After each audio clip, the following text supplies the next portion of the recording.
Rajesh law centre में आप लोगों का स्वागत है। आज हम लोग चर्चा करेंगे कि कब SC/ST एक्ट के तहत आरोपी की संपत्ति कुर्क की जा सकती है।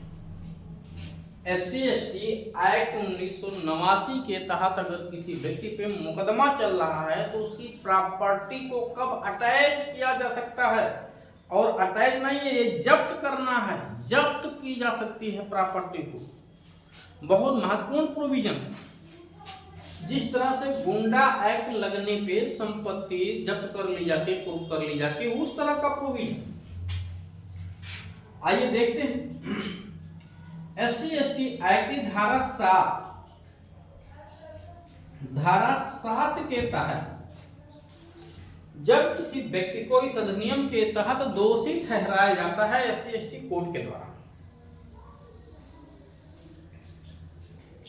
दोषी ठहराया जाता है, या मैं इसको दो पार्ट में डिवाइड कर देता हूं। एक है कार्यवाही के लंबित रहने के दौरान, कार्यवाही के लंबित रहने के दौरान, लंबित रहने के दौरान, और दूसरा है दोषसिद्धि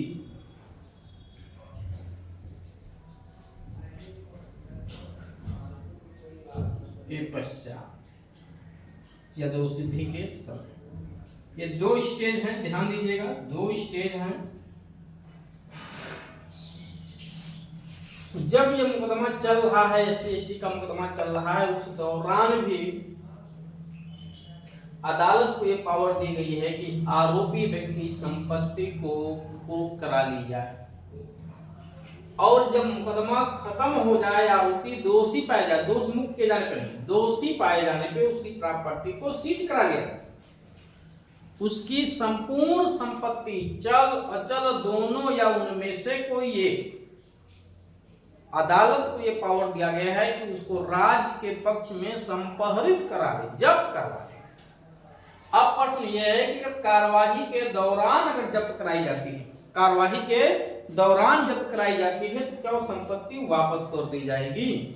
तो एक बात, जैसा कि यहाँ मैं नंबर आप लोगों को दे रखा हूं कि कोई भी लीगल इंफॉर्मेशन, चाहे वो एट्रोसिटी एक्ट से हो या अदर प्रोविजन से हो, अगर आपको कोई भी लीगल इंफॉर्मेशन लेना है तो आप इस दिए गए नंबर पे संपर्क करके अपनी सुविधानुसार जानकारी ले सकते हैं। हाँ, इसकी जो समुचित फीस है वो आपको जमा करना होगा। तो कार्यवाही के लंबित रहने के दौरान,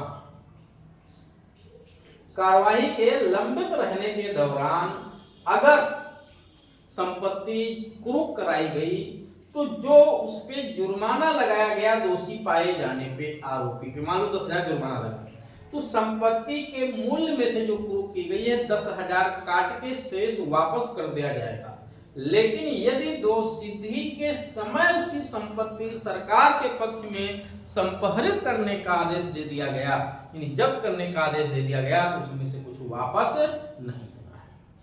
और ये अदालत को पावर है कि उसने वो संपत्ति चाहे अवैध तरीके से अर्जित किया हो आरोपी ने, चाहे जो है लीगल तरीके से अर्जित किया हो, इससे मतलब नहीं। गुंडा एक्ट में तो लीगल तरीके से अर्जित करने पे संपत्ति अटैच होती है, यहाँ कोई ये आधार नहीं।